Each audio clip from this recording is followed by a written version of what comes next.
healthcare, so we start on time. Um, Good evening, everybody. Thank you for being here tonight and spending this time with us to learn more about the PhilPro Immersion program. My name is Jamil Nagtalon Ramos. I'm coming from New Jersey, and I wanted to introduce our two other hosts. Go ahead, Dan. Hey everyone, Daniel Gallion, also from New Jersey, from Batch 9, just the most recent class, 2022 with Jamil. Lauren? Hi everyone, I'm Lauren Lalikhan. I am also from New Jersey, yay! And I'm from Batch 7. Yeah. Well, thank you so much. Dan will be queuing up our slide deck there. All right. Thank you for the reminder, Dan, that I am from Batch 9, so fine. The best batch, obviously.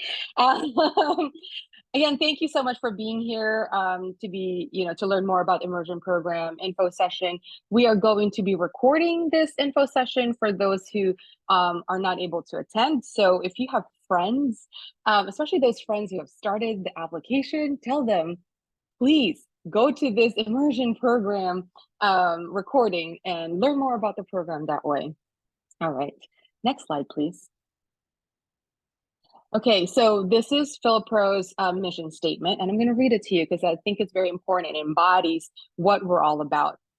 Filipino Young Leaders Program, PhilPro, is a network of high-performing next-generation leaders, that is you, who advance the Philippines and the Filipino people through their advocacy and expertise in various industries. And that's very important to note, from various industries. We continually expand the pipeline of Filipino young leaders in the diaspora.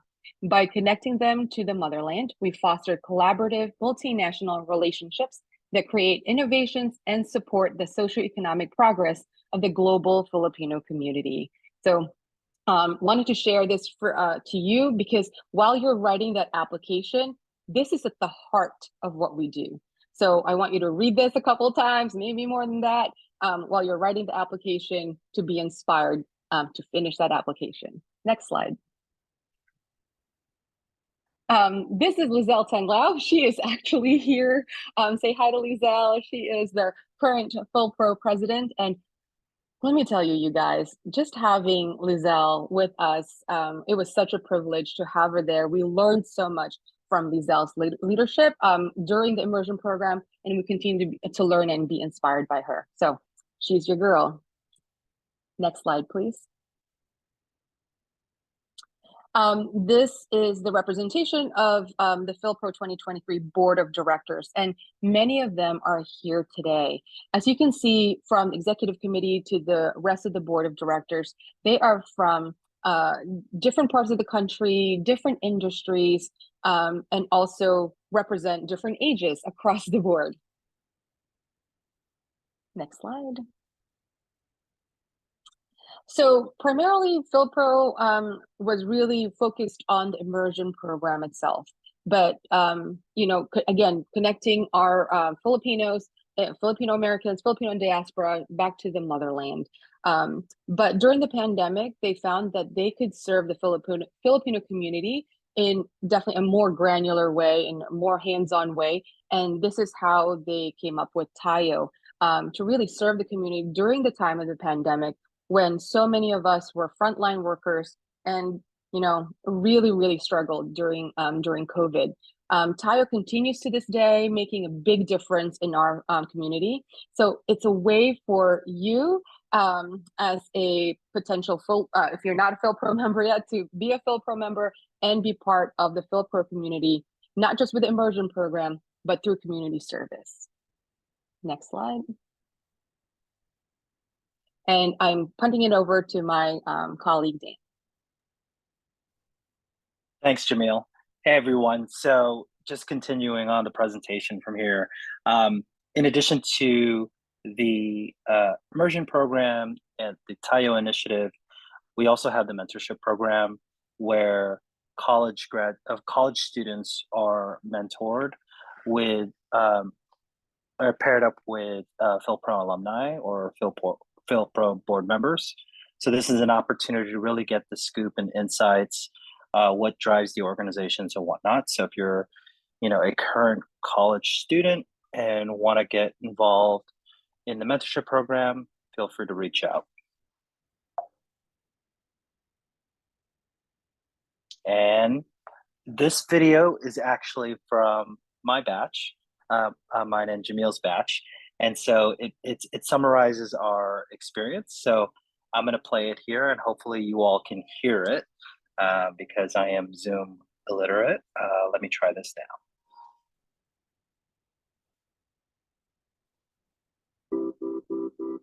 Can y'all hear it? We're so happy to be back. Philpro is celebrating its 10th anniversary, and it's just building on that momentum and just continuing to help develop this generation of leaders. To the guests of Honorable Speaker Ferdinand Martin Romualdez, you're recognized. Welcome to the House of Representatives. We are in the Philippine House of Representatives. We are about to go to the Sofitel, and we are going to be meeting with the elected gentleman. So here we go. I'm here today to help honor the delegates of the 2022 Filipino Young Leaders Program. This group here really reflects the breadth of the Filipino American experience and that incredibly close bond that we have between our countries and our cultures. When Truman's wife came here before, and then they saw Luneta Park, we were still a Commonwealth by the Philippines then. They said, we need a place like this in the U.S.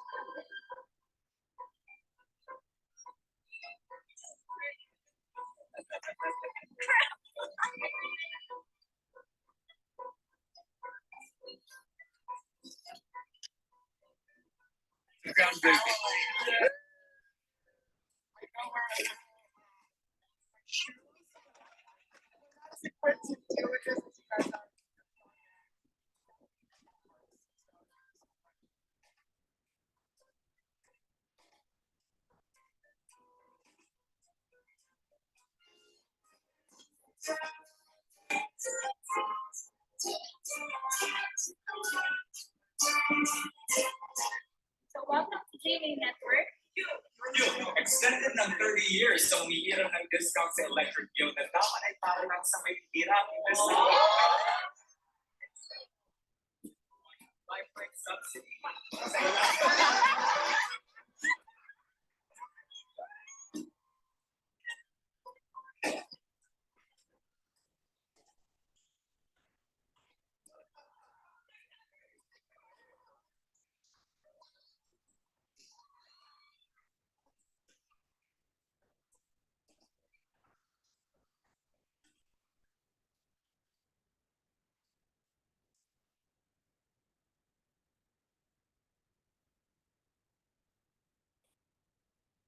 Oops, sorry.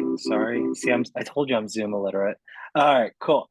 So let's move on to the next slide. All right, so just a couple of things here for the immersion program specifically. The trip is actually set for in the month of August. Very different because my batch went in November, I believe during Thanksgiving, if I'm not mistaken. So the cool thing is that's going to be a big change, but also you're going to go during the US summer months. So it should be fun.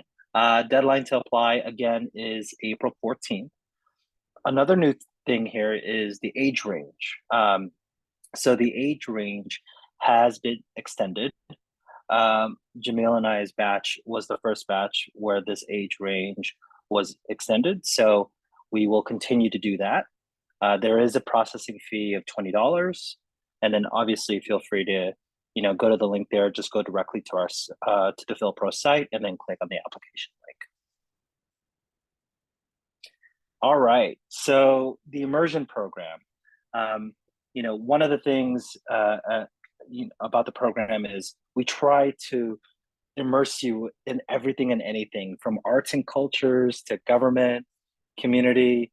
As you saw in the video that we just showed, we met with GMA, we met at the House of Representatives. We also had, just conversations with a lot of different stakeholders at restaurants. We met with the embassy.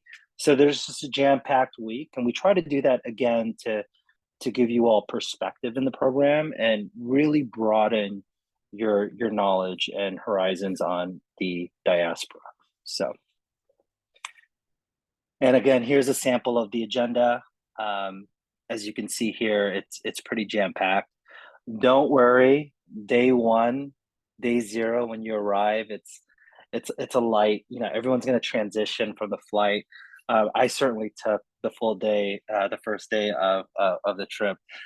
Just a simple side note, just make sure don't drink the tap water, or if you have strong Filipino stomachs, just make sure you get some like really cooked goat. I myself had a very interesting time with eating infected goat, so that took me out for the first day. But thankfully, the program is very nice and letting you all settle in and get over the jet lag. But again, after day 1, it's really jam-packed and it's super exciting. All right, Lauren, over to you. Yeah, so don't wait until the last minute to apply, because you want to make sure that you get all the necessary information and the essays, the recommendation letters, and which leads me to the next point, request your recommendation letters early. I think the recommendation letters can be submitted after the deadline, but you are going to need some time to make sure that whoever you're requesting letters from has enough adequate time to really show why you're a great candidate for PhilPro. Also, showcasing community involvement isn't required, but it's highly encouraged. We are trying to elevate Filipino young leaders, so you want to show how much you work in the community and as much as possible. And if you don't make it the first time, don't get discouraged. You can apply again. I know many folks throughout PhilPro have applied multiple times. I think when it's your time, it's your time. Next slide, please. And so I will start off with the alumni experiences. So my experience with PhilPro, I had actually heard about PhilPro like way back when I was in college, because there was a table at like one of the fine conferences, like the collegiate conferences, and I was like, I'm never gonna get into them. I'm never gonna get into that. I worked a lot in the Filipino community, and eventually I got in. I was the bunso of my batch 7, where I see Josh is here, so lucky batch 7. And I had an amazing experience. I think it really helped define my how I view my Filipino culture, and it really broadened my network. I think a lot of my success, not only in my professional career, but in like my community work, I attribute it to PhilPro and the experiences and the connections they gave me.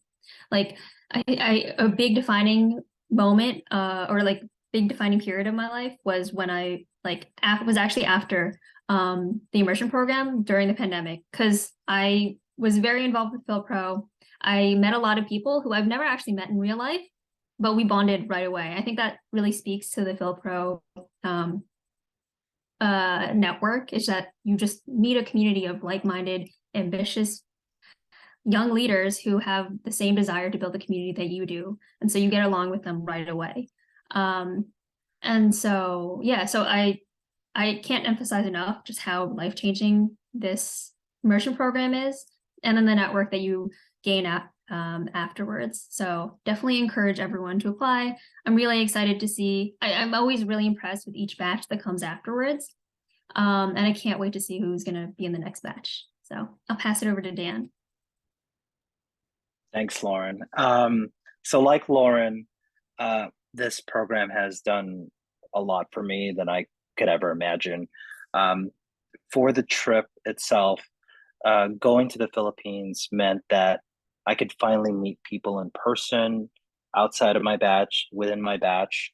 So, trying to find bridges, specifically within the tech community. So when I wrote my legacy project, and we can cover that in a bit, but basically it's like what project do you want to bring forward with the program, and mine was specifically bridging technology and entrepreneurship between the U.S. and the Philippines. And so going to the Philippines, I was very thankful that PhilPro had put together a entrepreneurship tech panel. We also met with and paired up with our PhilPro mentors, and the program does a really good job in pairing you up with the right mentor. My mentor was from the Bank of the Philippine Islands, BPI, and he managed wealth management and did a lot of the tech and transformation work. I know some of my batchmates also had mentors from like Endeavor, which is like a venture capital private equity company that does a lot of sourcing of early stage companies. There's just so much opportunity here, and like quite honestly, like I built a really strong bond with my batch and with the broader organization, and it's really, and like the community does come together to help you, whether that's from a networking perspective and whatnot. So I'm very thankful to PhilPro. Jamil? Hi, everyone, again. I know you probably will hear this over and over, that when people describe their experience as transformative, but it really, really was. I must say that it was the first time that I was with a group of people that I didn't have to explain myself. That was huge for me. You guys are young leaders, right? So in every space that you're at, if you're the only person there who's Filipino, sometimes it's hard to navigate, and I'm always having to explain myself. Not to mention when someone's like, where are you from? No, where are you from, right? Beyond that, it's even just having to explain myself and what I do. So I'm a researcher and a clinician, and I've tied my legacy project to what I do. So I'm a women's health nurse practitioner for the past 20 years, and my research is on sexual and reproductive health in Filipino Americans. And before I applied to PhilPro, I was told no one cares about Filipino American health, right? And so finding my people in PhilPro really, really got me going to be so encouraged. As soon as the people were posted, or my batch was posted, Lauren texted me, emailed me right away, and was like, hey, like, welcome to the family. Instantly I felt like, oh my gosh, these are my people, right? And speaking of my legacy project, I'm doing a study in the Philippines. And Lizelle, as soon as we got back, there was a global grant at my school at Rutgers, and I was like, Lizelle, I really want to apply for this grant for my legacy project. And she's like, I got you. And she, full support, no questions asked. She knew just having the trust and the belief in what I'm doing, to me, was everything, right? So not to even mention the experience itself during the immersion. I have 3 kids, and so that really, in the past, whenever this opportunity came up, I'm like, I can't leave my 3 kids. There's no way, right? But now they were a little bit older. It's 18, 16, and 11. And so during Thanksgiving was the first time I was away from them.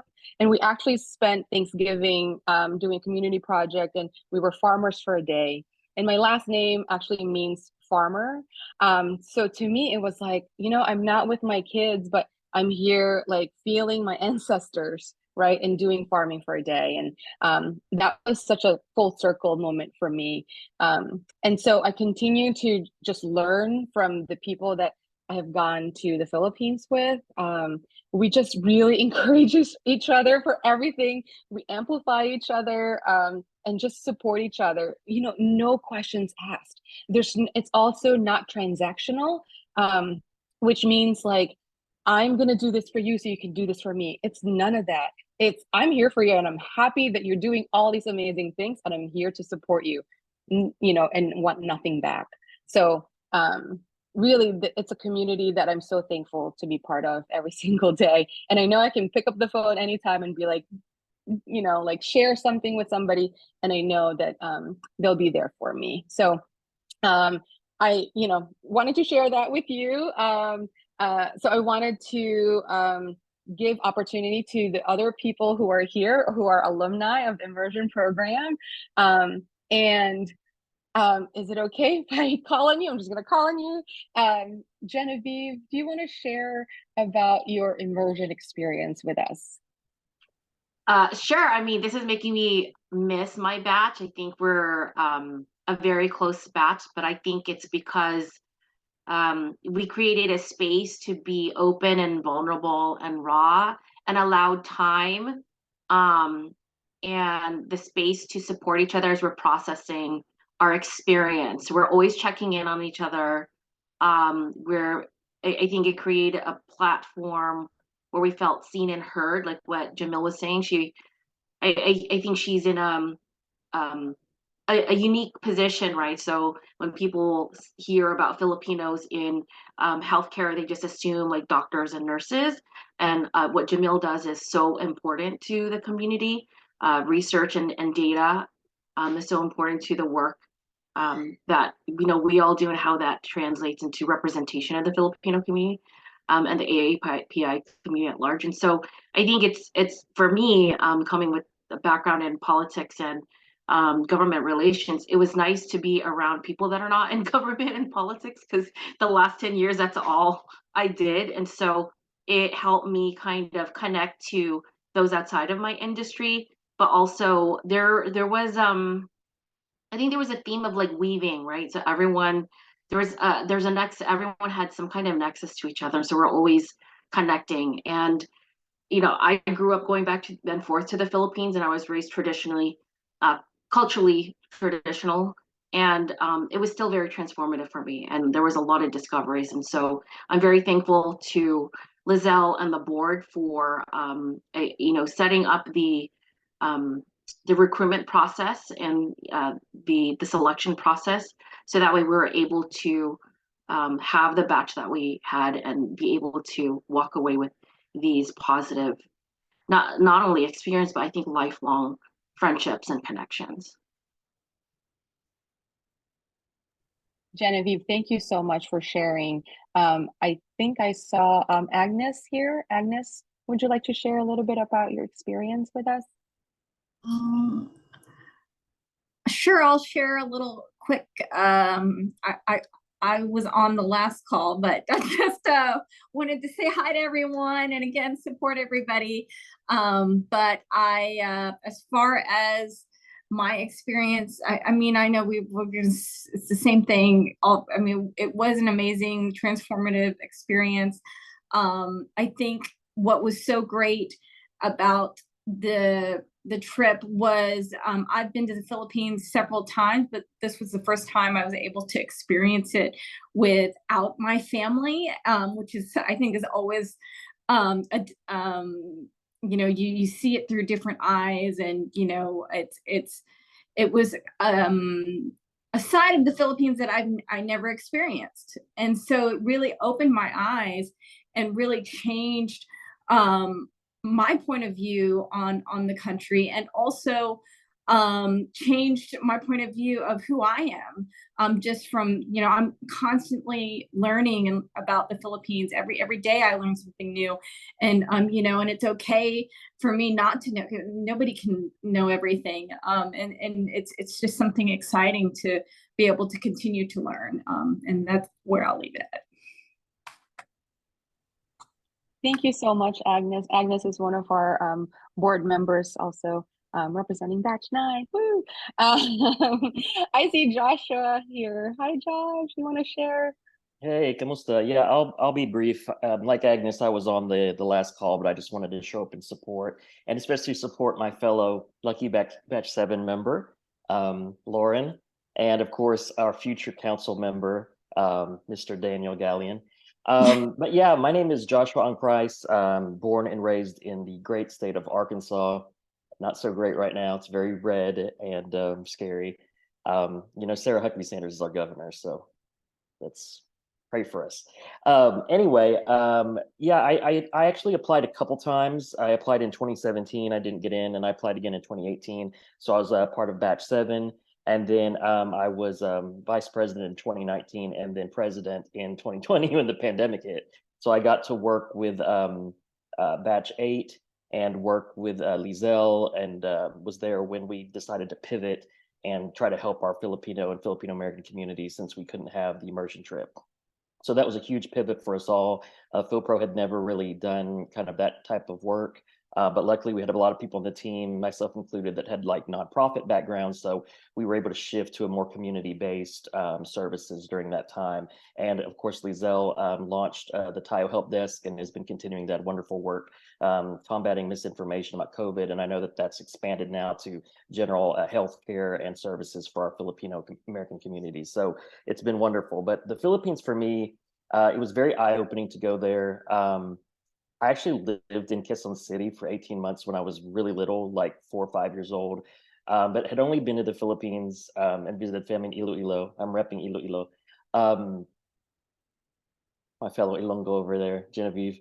But I'd only been and visited family, never been to Manila, except just kind of passing through, and never gone by myself or with peers away from my parents. So it was really interesting because I think, like, for me anyway, and I've heard this from other Filipino Americans, like I had in my mind a vision of Manila that my mom passed on to me that was like a 45, 50-year-old vision, right? Like martial law. And I like didn't really know what to expect. And to see it so modern and beautiful and thriving and so much growth and potential, like that was really awe-inspiring to me. And this may sound kind of cheesy, but I said it last time, I'm going to say it again. Like, being in Manila, being part of this program, it helped me remember who I was. And I say remember who I was because living in the Philippines when I was little, I had this viewpoint or this foundation of what it was like to be a Filipino. And I was like very Filipino, like I spoke Ilonggo and Tagalog, and I was like really Filipino.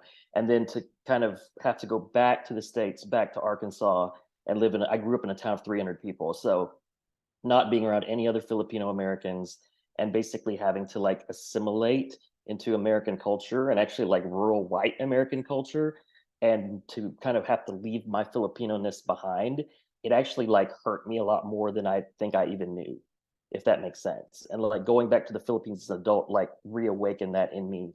And ooh, I'm getting emotional. And it actually like made me feel like remember who I was again, right? Like everything I had kind of put on the back burner. And as Jamil, you were saying, like I didn't have to explain myself. Like I just remember, like, you know, when music comes on, I can't help but jamming a little.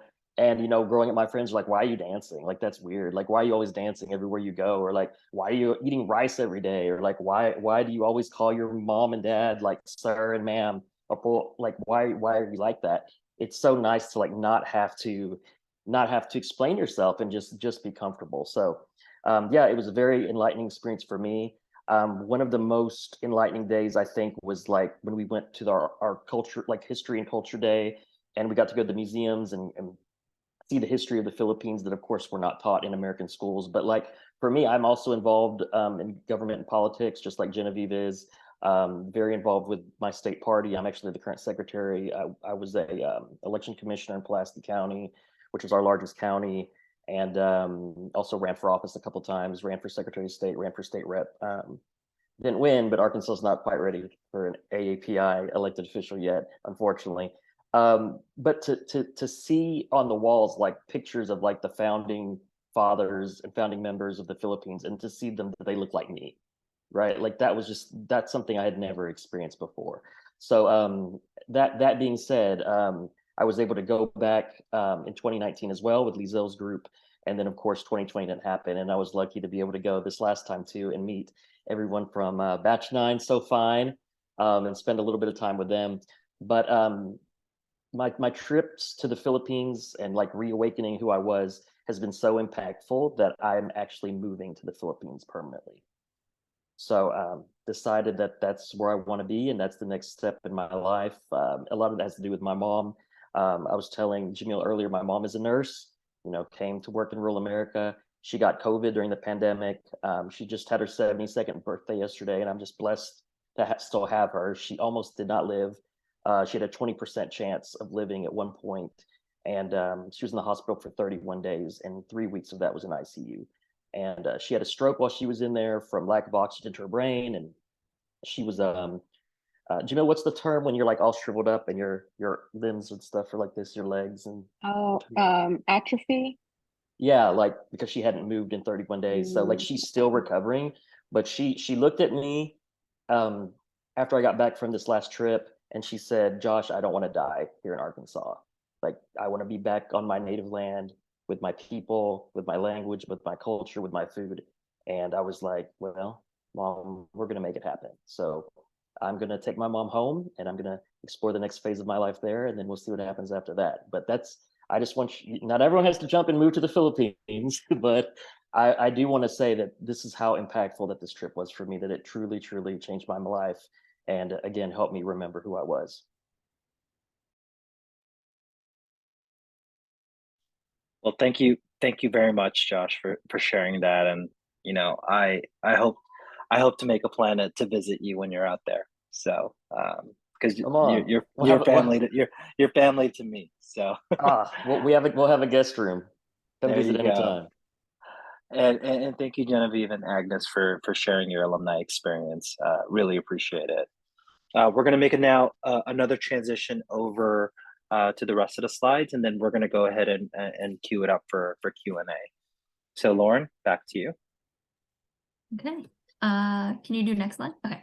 So you don't have to be an alumni to be a member of PhilPro. There's so many benefits that you can enjoy as a member of PhilPro, like voting in elections, being part of the network. As you've heard from all of us, the network is such a big benefit of being part of the family.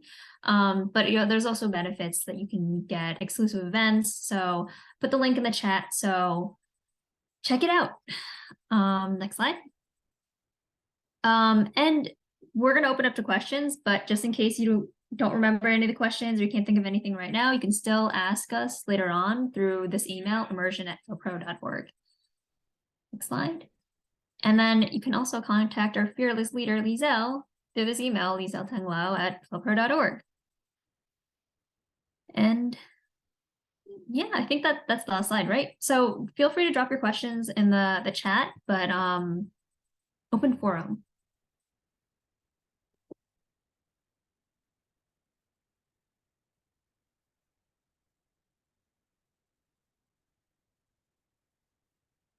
Maybe there are some questions that maybe we could start off the question. Okay, it's a question in the chat.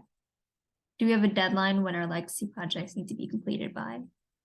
Does anyone want to take this? Or, I guess I could take it. No, at least as far as I remember from my 2018 experience. I think the legacy projects, they're really, a lot of people end up, someone had asked me, like, do we need to know our legacy projects even before the trip? You don't need to. Well, I mean, you should have an idea, but a lot of people, their ideas for their legacy projects change throughout the trip. So there's no real deadline, but you will have a network that will help you complete it. You'll learn from your cohort, your batch, and it'll help you achieve it. So no firm deadline. What I would add to that too is don't feel like doing a legacy project alone. That we've had in the past alumni team up, especially if they had similar interests, where it just made more sense. So I would also look at this as very much a living, breathing thing. And legacy projects can change, like for a lot of folks in my batch, I think we came in thinking one thing, and when we came back, it was completely different. And even years later, I would also even consider when we launched Tayo, that's like our overall legacy project, and does not belong to just one person. So yeah, so there's like a lot of flexibility there.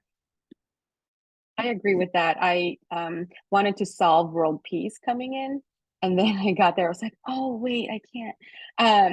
So I'm like, I'll just do sexual and reproductive health.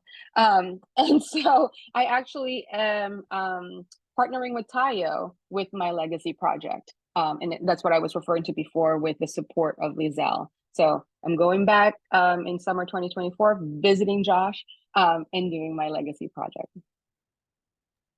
Yeah, I want to add to that. My legacy project changed twice. I had something in mind that just kind of never got off the ground when I got back to the States. There just wasn't. I was trying to get the Filipino American community in Arkansas more engaged, and I kind of just, there wasn't too much of an appetite for it. It was just really difficult. So then I pivoted and I decided I wanted to host a summit of alumni in DC. and then COVID hit. So then it's like, that's not happening. So I changed mine yet again, and I'm thinking it's like 3 years later, I need to have some type of a legacy project. So Lisa, I didn't tell you this, but I had actually shifted my legacy project to, I was like, let me do something that I could actually know I could get done and make happen. So I got the state of Arkansas with our previous governor, Asa Hutchinson, to officially recognize Filipino American History Month in the state of Arkansas for the first time, and issued a proclamation, and like Next Shark picked it up, and like Yahoo News, and it like made state and national news. So that was something that, because of, I was like, let me use these political ties for some good use. And it was actually not that difficult, because I knew the right people. So one thing I would suggest to y'all too is, even though we do want to solve world peace, Jamil, like do something that's in your wheelhouse, and something that like you have the networks and the skills to get completed. But to answer the question, there's no deadline. You just want to make sure you're working towards some type of a goal, which can change, as people could say. I want to add to that too. I think in terms of legacy projects, sometimes when you're in the immersion program, a side legacy project might happen, which happened to some of us. Like partnering with Agnes and Michelle on kind of a indigenous kind of awareness project, creative project. So I think there's a lot of kind of organic byproducts that magically happen while you're on the immersion program. So I think as long as you're, I think, very open and you have good intentions, and where your legacy project leads to, sometimes that might pivot or change based on your experience during the immersion program. But also, one of the things that were very, transformative is basically like some things will trigger your memories, right? Or some things might trigger, some things are triggering and you don't know. But what was so helpful and it was so powerful in our batch was that, again, as I mentioned, the space to be yourself, to be seen and to be heard, but also be vulnerable is so powerful. And I think that's one of the reasons why we're so close. And that you take that away you bring that with you, not only away from the immersion program, but with you forever. And some things will organically happen. So it's so exciting. And I'm really excited to see what the new batch is going to be like and your experience, because we had a really, really good time. I would also add that I feel like the real magic, of course, the trip is absolutely transformative. That 1 week packs in a punch, but it's really what happens after, at least for me. The running joke, I think, from batch 8, we've been the longest batch because we were the last batch to go right before the pandemic. So we've been holding on, and I'm very happy that we passed it on to batch 9. We've been holding on for 3 years, but really we've done, I feel like the magic really happened in those 3 years. Like I can't imagine any other leadership program or something similar that I've been at that I've been very close to my cohort in this same way, just for the very reasons that Genevieve and Jamil have already said. It was like the first time that I really felt seen and heard without having to explain anything, and just really just showing up as your authentic self. And for a lot of us that work in like not a lot of white spaces and being the only one, like I can't tell you how transformative that is, and really has helped propel you to take on those roles that you never thought you could, and just knowing that you do have a supportive group of folks from all walks of life that are there to give you that confidence and support you. Like that's just like you can't even put a price tag on that. And that's the other thing I will say about this program. I don't know if I would have met most of these people. I mean, I am a journalist by trade, and there could be a potential I might have interviewed you all, but I don't think there would be any other reason our paths would have crossed, to be honest. And I think to be able to be in community with these folks that I don't know any other way we would have met, but still continue to serve the community together, like it's magic. That's the best way I can say it. I think it's purposeful magic, Lizelle. Like it's all like we somehow like we're the our group somehow molds together. And Genevieve had mentioned about this vulnerability. I remember, I haven't shared this before with Jen, how the first day we were sharing all these things, and I shared something that experience that I had with work. And I remember Genevieve came up to me afterwards, like a few hours later, she's like, if you ever want to talk, I'm here. And I was like, who is this person? But you know what? Like now, Genevieve and I think text every day, and we're like, and I'll just say whatever, and she's there, and she'll, be supportive. And from that, because I'm so used to being in a space where, why are you talking to me? What's your intention? I'm also like in Philly, right? So like Philadelphians like don't talk to each other, no make eye contact. So like having Jen there, having that first like reach out and being vulnerable to be like, hey, I'm here. And having that shared experience, I mean, I don't know, I feel like she knows all my kids, she like knows my dog.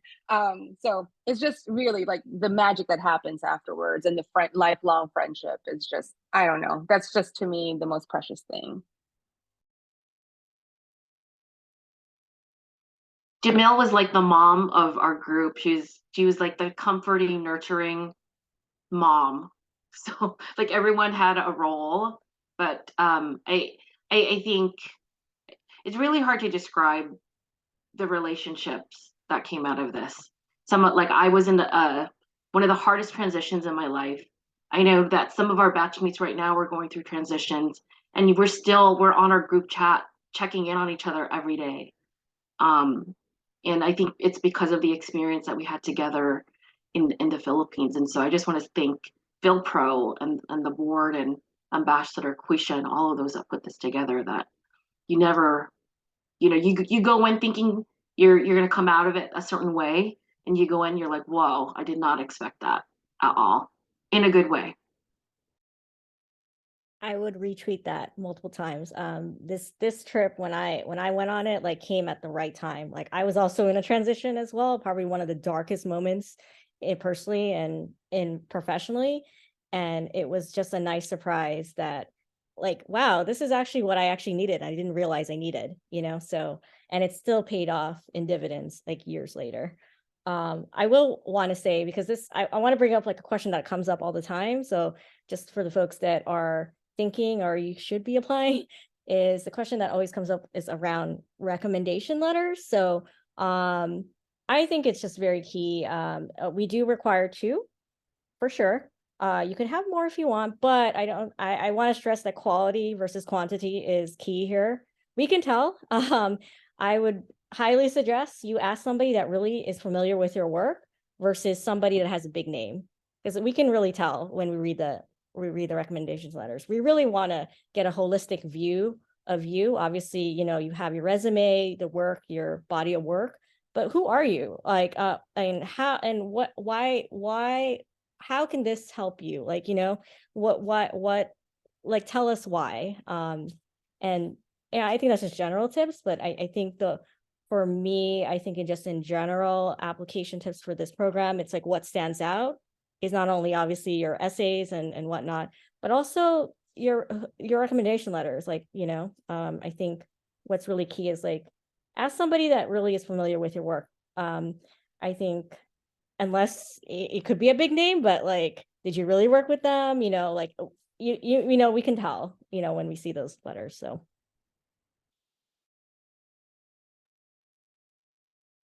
So there's another question in the chat. If you could make one improvement to the current program, what change would you make? I could go. I wish it were longer. I wish I could go again. Honestly, I don't think I would change anything. I think it was the perfect experience. I'm part of like another organization as well that like brings together like-minded ambitious young leaders together, but it's nothing like PhilPro. I feel like being together for a week, day in, day out, and everyone being of the same like race and mindset, like it is very like it's something like no other program. So I wouldn't change anything except for if I could go again. I mean, I guess I could if with the next batch if I go take a trip to the Philippines. But yeah. I agree. I wish it was longer, but at the same time, it was also the perfect time. One of the things that Dan was showing was the very, very packed schedule. And, you know, we just really reminded each other that we are so lucky to be part of that cohort. So I know you're tired now, but you can be tired later. Um, so we're going to push through and make the best out of it, and experience every, you know, have the shared experience with everyone. You know, I would like text my son who's 18. I'm like, mommy's at the club. And he's like, what is happening right now? So, you know, just I was just like, I don't want to miss anything. I'm like, I'm gonna stay up till 3 a.m. I don't care. But I really just tried to, you know, every time I felt tired, I was like, take a deep breath and just really squeeze the lemons out of like every minute of this experience. So and that's one. The one thing that I did mention about, you know, that I had a hard time with because of Thanksgiving. That was really hard for me to be away from family, and it was, yeah. So anyway, it was changed to the summer. So that change was done. Anybody else, alums that have one thing that they want to change?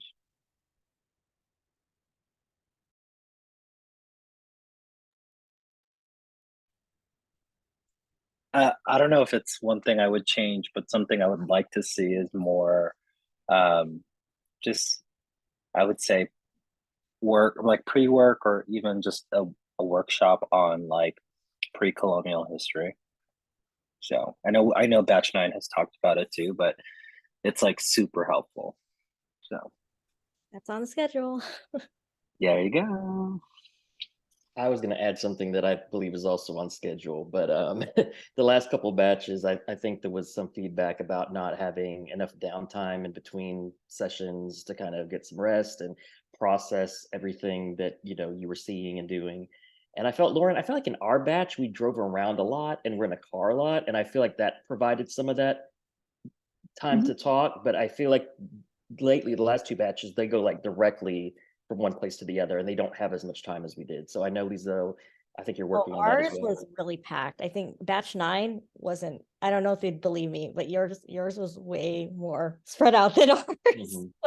Yeah. I think one distinction between our batch, Josh, and the other batches, or the later batches, is that we had only like what 10. Yeah, 10? we only had 10. Yeah, and they expanded it. So, yeah. Do you guys like if the later batches, were you guys in one van or multiple vans? Because I'm Two, I think. multiple. Yeah. Okay. Yeah, because Yeah. there were more of us, right? So, yeah. Oh, and then I want to say, like, if you don't get it, don't be discouraged. Please apply again. I also didn't get it the first time, but I made a mental note to apply the following year, and I got it second time. And I never thought actually run for the board or even be the president of this. So you never know. But don't get discouraged. I think several people have made this comment. I think if it's your time, it's your time. And honestly, I wouldn't have it any other way. You know, I think that's part of the I keep saying magic, part of the thing, the formula or whatever of this is really your experience is really made. I think what makes it is the people you're with.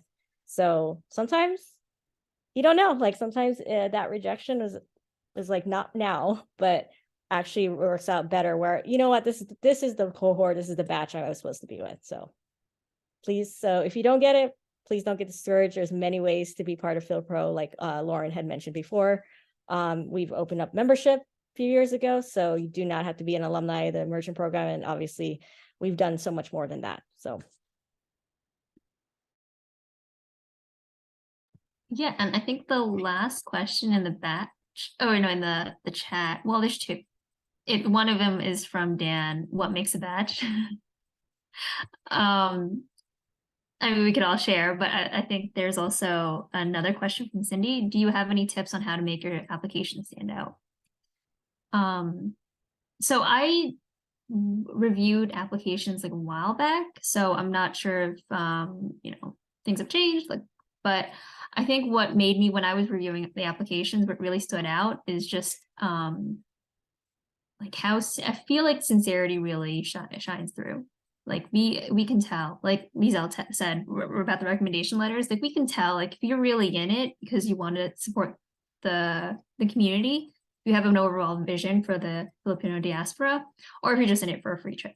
Because I think like the free trip is always, it's really fun. The network is really great, but if you really want to make the most of it, if you really see like you can envision your role in developing the Filipino community out, like that is what I would emphasize as much as possible in your essays, and in everything. Like tell your, like let the person who's writing a recommendation letter really understand your vision and have them incorporate that into their letter. Like, yeah, it really, I think it helps make you stand out.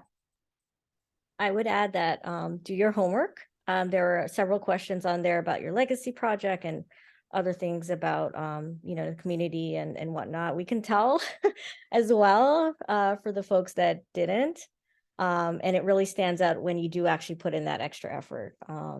Because again, it's hard to describe if you don't go, but it's just it's worth the extra effort. And I think it's also just tell us, you know, tell us your story. I mean, I'm a storyteller, so I always appreciate the folks that you know, get a little bit vulnerable, and that, to me, that's the ones I remember, because it's like, oh, okay, great. You know. I would just lean into what makes you unique. I know that's unique is such a word, right? But lean into like what makes you stand out. So I know for me, being a women's health nurse practitioner in Filipino, and I like leaned into that because I can talk about that all day, every day. So I really kind of, that was my through line through my application, my recommenders. I asked them to really emphasize. I picked recommenders that knew my work, and I asked them to really highlight how my work has impacted, you know, whatever community I've been in. And so I would say really, like, if I can describe you. So here's what I tell my students who are applying for grad school or whatever, right? So if I have to explain, if I have to pitch your application to Liesel, what would I pitch, right? I would say that person is one line, right? And so if you have a through line, that should be your pitch. And I should be able to tell Liesel what you're all about in really one sentence, right?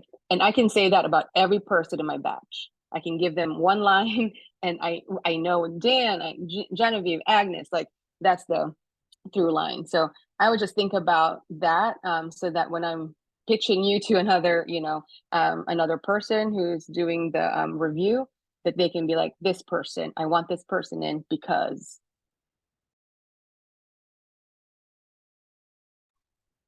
Yeah, and just one thing I wanted to add too is I think I had like over like 10 to 12 people review my essays. And if the messaging wasn't consistent across the readers, then I had to kind of pivot and change how I'm kind of structuring my messaging, right? So I mean, that's overkill. For me, it was like, you know, I've been eyeing PhilPro for a number of years, like 5 years, and I was just like, now is my time. I think I have the right experience. I think I have the right vision. But then putting the essays together and just having a bunch of people read it, making sure that the messaging is consistent and the interpretation is consistent, was what I felt like helped me. And then like knowing the timing, right? Because like I've heard about PhilPro, and I was like, there's one year I wanted to apply, but I felt like I needed more experience in one area to be able to tie back what I wanted to do in my legacy project. So it's all about timing, right? Like, so to really think about it, it's like, if you don't get in, it's okay, you know, but like talk to people, talk to alums. Like alums will always want to chat with you. PhilPro members will always want to just talk to you about the organization. But yeah, probably what I did was overkill, but it really helps to just sometimes reach out and have other people like give you some constructive feedback.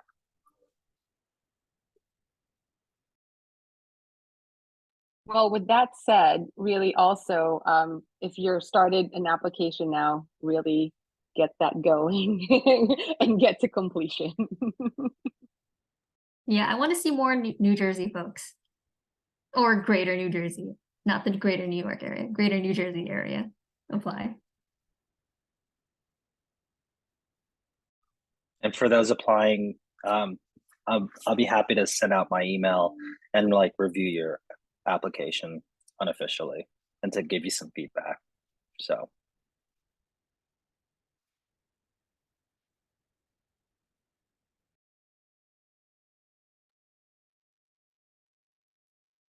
I think we have a hand up. Adrian, do you have your hand up? I do. Hi. Hi, my name is Adrian. I just wanted to say thanks, guys. I think before joining this call, I saw this whole process as like, wow, this is incredibly intimidating. All of these people are so successful. Like, how would I even begin my application for this? I'm so like, I'm a nobody compared to a lot of these people. But I want to say, loved hearing your stories, and what you guys had to say, and definitely inspiring. Maybe not this year because my dad's birthday is in August, and so two of my sisters. I feel like it would be a slap in the face if I wasn't there. But I think soon. If anything, this info session definitely gave me confidence. I just wanted to validate that for you guys. I think you did a really great job presenting.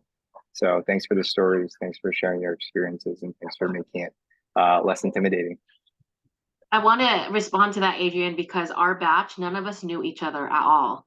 I think I knew Grace maybe peripherally, and going into it, like reading the bios, I was super intimidated. Like, you have doctors and Harvard and all this stuff. And then I think what PhilPro did, it helped us kind of take down all the titles and really just be ourselves. And now we're like, I think you see the camaraderie in our batch 9, but also within other batches. And you see that through all of the support on this call, right? And that's really what PhilPro is all about, is the camaraderie and support. And we didn't know each other at all. It was crazy. But we were just as intimidated as you were too. But you see kind of, what happens just from what you've heard today. So I encourage everybody, if this isn't a good time, continue to do so until you're 45. Yeah, I just wanted to add to, yeah, for sure, same thing. Super, everybody, it was super intimidating, but after you meet everyone, it was so amazing. But the main thing I think is I could tell like everyone has good intentions. And I think that is probably the most important thing as far as when you apply is what are your intentions? Are they good intentions? And everybody on my batch, and everyone that I've met, you can tell really who they are and what their intentions are. So.